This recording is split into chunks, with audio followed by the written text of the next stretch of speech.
So let's say you have the vision, the capability, you've done the inner work. So why does it still feel like nothing's actually working? It's not the technique, the exercises, the divine timing. It's actually a safety mechanism kicking in because you're not truly able to hold your next level yet. Here's why your nervous system is hitting those brakes and how to release them without just working harder or focusing more on the positive, etc., etc.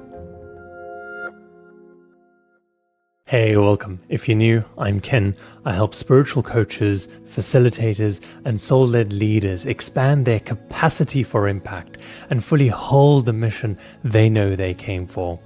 This video comes from a conversation that I had with a client, and this was their question. So I'm trying to do this manifestation exercise, writing down this beautiful vision that I have for my nervous system reset product and business. But every time I try to do it or think about it, I feel a bit of resistance. It feels like there's a guy inside me refusing to walk through that door, and I want to just step out of my body and push him through. How do I stop blocking myself from even thinking about the good stuff? Unfortunately, you can't make that guy do that, right? Because that guy's got fear.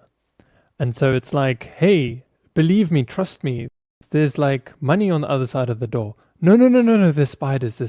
No, but there's money, trust me, go in. No, there's spiders.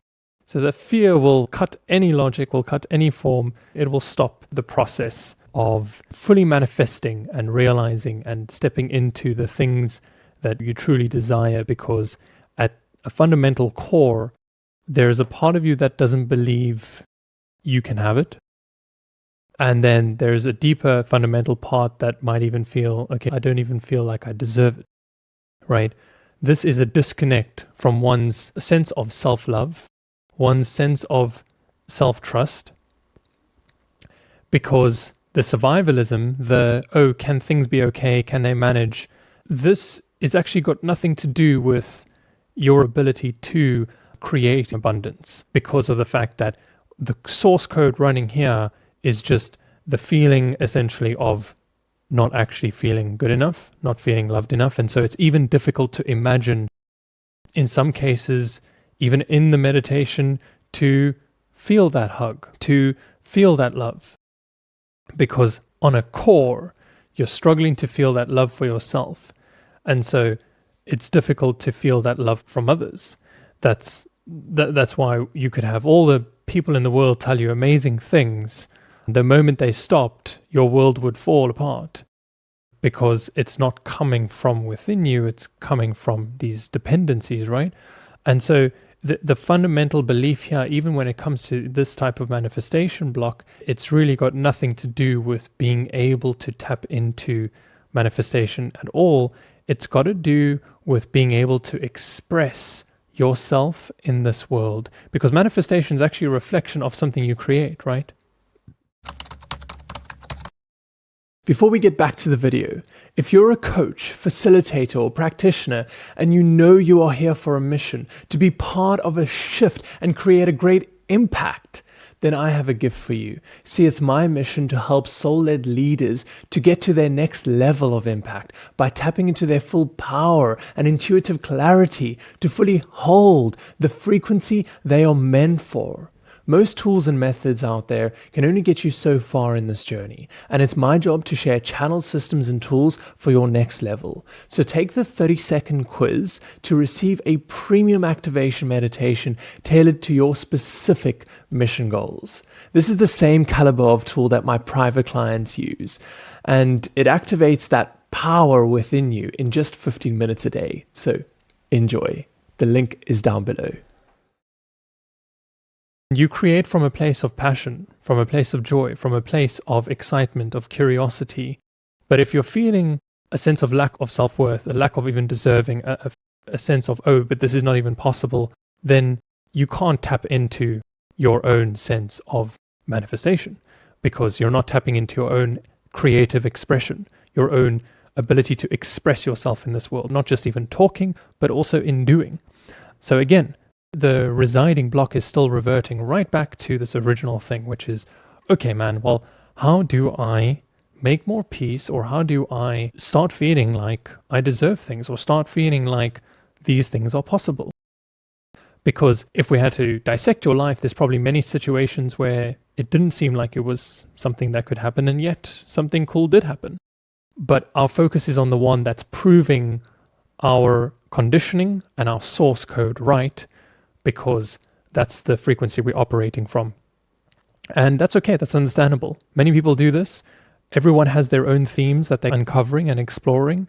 One of the biggest ones in this time, in this lifetime, for many people, is a theme of self-worth, is a theme of inner power. And so more and more people are also exploring this theme as a soul in this life to make this reconnection with one's self-power so that they can now operate in a new frequency, and they can start to tap more into collaborative efforts, creative efforts. And this is something you feel fundamentally you're here to do. And that is be a part of a team, be a part of creating value for others, but also doing it together, creating things in this world and see it come into this life. But the block here, the limitation from that, is not even acting on it. There is the feeling like, oh, but I can't actually do that. And so if we feel we can't do that or have that happen, we're never going to put in the hours or the action to make it happen, because already we're starting with failure. The biggest records in the world are often broken in stages. So you'll have a period where lots of people are breaking the original record, and then a long time where no one's breaking any records. And it's because once that one first person does, suddenly there's a belief of, oh, that's possible. And so now more and more people start to train and realize, oh, maybe if it's possible for him, maybe it's possible for me too. And then more and more records get broken. And this is true for us too, where if we don't believe that inherent, okay, I can do this, we're starting with failure. So again, all roads come back to this point of, okay, well, how can I believe? How can I let go? How can I accept? And that's a great question. It's something that has plagued many gurus, many soul seekers, many people in this world for a long time. And essentially, it always boils down to acceptance and allowance, and the question of, okay, well, how can I accept myself, love myself? Because when I can accept myself and love myself, I'm not going to continuously believe that I don't deserve something, because I have accepted myself as I am, which means it needs to come from a place of self-love. So how can we move more into that space?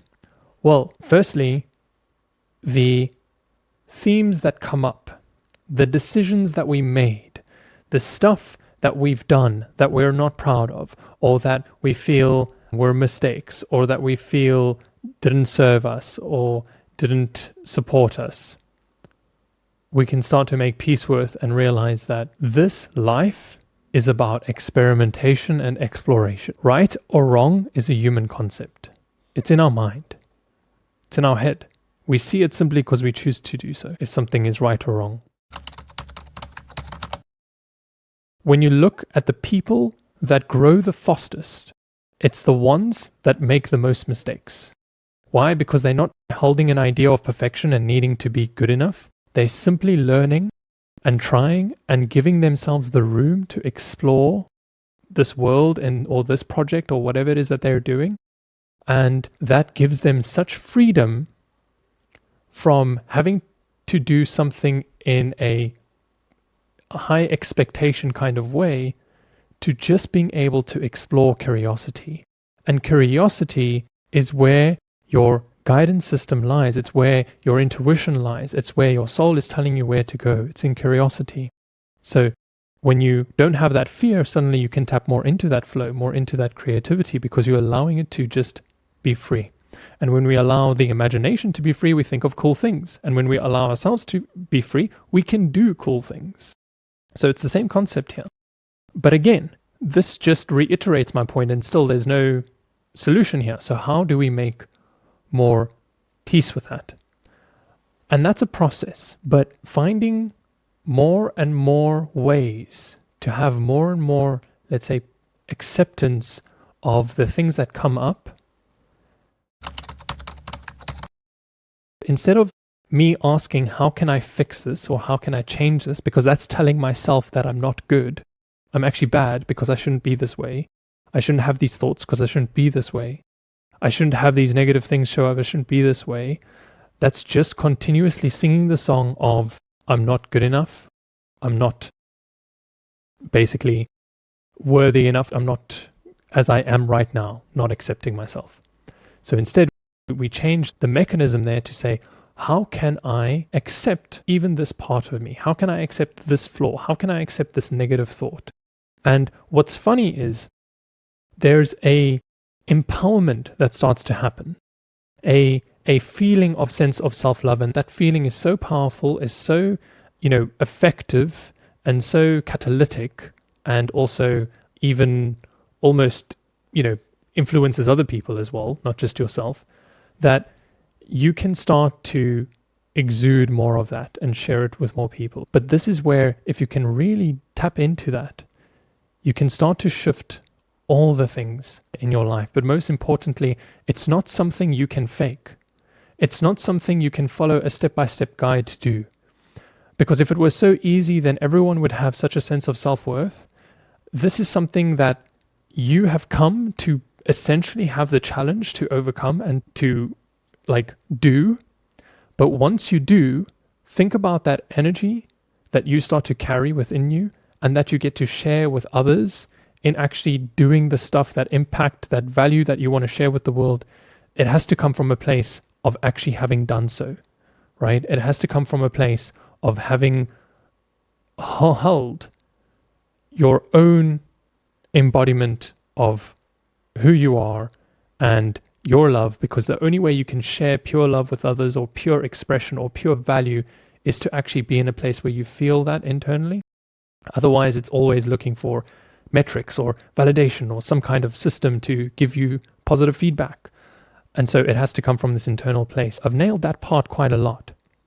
But the reason I nail it from different angles is to just give also the cognitive mind some, let's say, some juice to sit in the background and kind of for it to work through. But really, it's, since the only resolution here is acceptance, we're not talking about something we can write down in number of steps on a piece of paper and then you follow them. It's something you have to feel inside and do with your heart. Hey, real quick, it's my mission to create a butterfly effect by teaching leaders like you how to embody their greatest impact.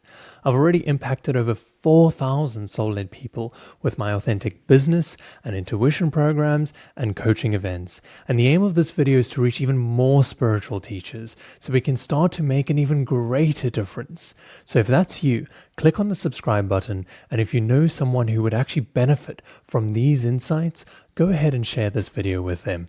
Thank you for helping me with my mission and for helping them with theirs. So this becomes the challenge. How can you sit with it and love it with your heart? Because that's the only way you can actually do it, right? And the idea here is also to start small. Don't try and force yourself. So when you have something you want to manifest, but you're struggling to see a positive outcome, or you're struggling to see that actually become a reality because you feel like, I can see the simpler things or the easier things, but suddenly when I try and think really big, when I try and play real big, now I'm struggling to see the visualization, or I'm struggling to believe that it's possible. We take away all the thinking aspects, all the fear, all the doubt, and you simply focus on small moments. You feel peace, you feel love, you feel excitement. And so you're going to use this small moments as a gateway into feeling more and more of that energy. So you can tap into more and more of that self-love energy so that you can feel more and more of it and therefore believe more and more of it and therefore believe that it's possible for you. And later you can try those same, let's say, exercises again.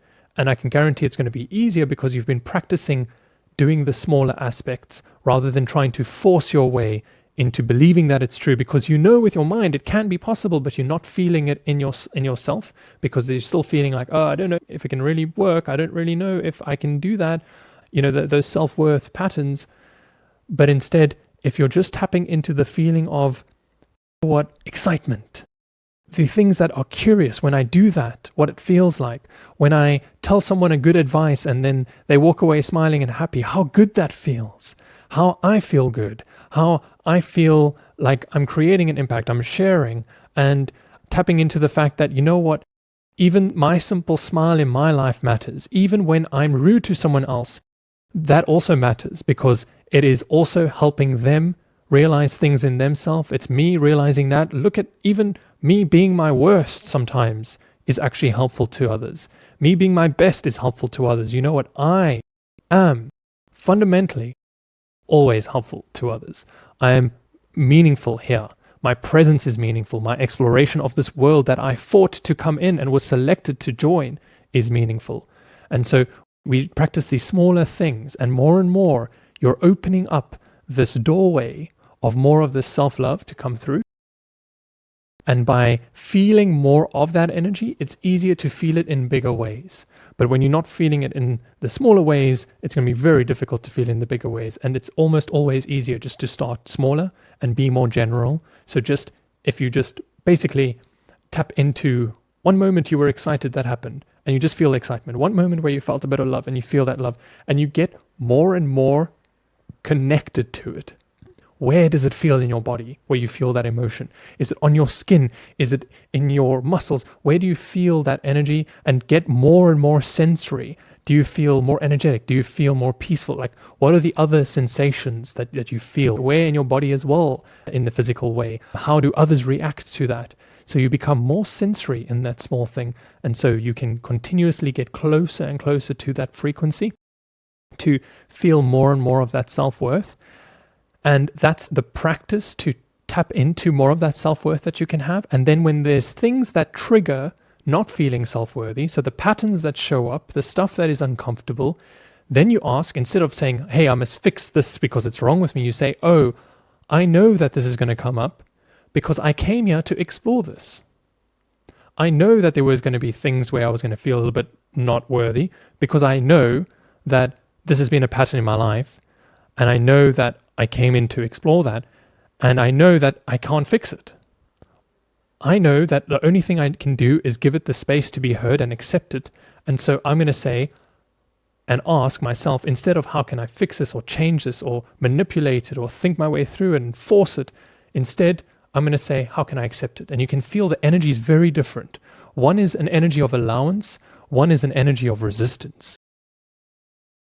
And when we have an energy of allowance, we're more in the state of flow. We can allow more of our natural flow, and we can actually be guided essentially by the river rather than thinking we know a better way and then going up current because we think we should be at the top.